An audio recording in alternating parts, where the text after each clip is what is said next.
This video presents the 6th and 9th commandments. Question 1. What does the 6th commandment, "Thou shalt not commit adultery," forbid? Answer. The 6th commandment, "Thou shalt not commit adultery," forbids every act, every look, and every word contrary to chastity. It also forbids infidelity in marriage.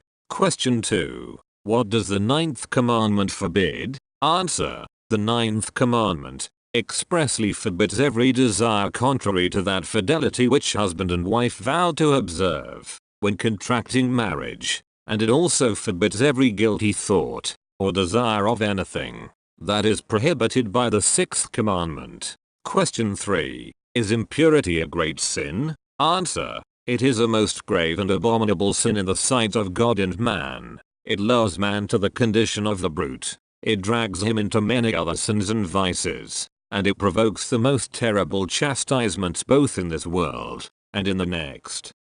Question 4. Is every thought that comes into the mind against purity a sin? Answer. The thoughts that come into the mind against purity are not of themselves sins, but rather temptations and incentives to sin. Question 5. When is a bad thought a sin? Answer. Bad thoughts, even though resulting in no bad deed, are sins when we culpably entertain them, or consent to them, or expose ourselves to the proximate danger of consenting to them. Question 6. What do the 6th and 9th commandments command? Answer. The 6th commandment commands us to be chaste and modest in act, in look, in behavior, and in speech. The 9th commandment commands us in addition to this, to be chaste and pure interiorly, that is, in mind and in heart.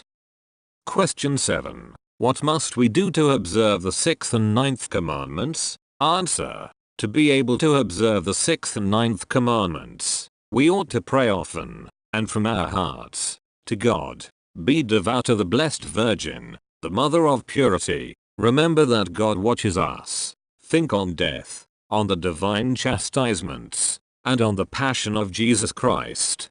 Guard the senses, practice Christian mortification, and frequent the sacraments with the proper dispositions. Question 8. What must we avoid in order to preserve ourselves chaste? Answer. To preserve ourselves chaste, we must shun idleness, bad companions, the reading of bad books and papers, intemperance, the sight of indecent statues or pictures, licentious theaters, dangerous conversations, and all other occasions of sin. This video concludes the 6th and 9th commandments. The next video will present the 7th commandment.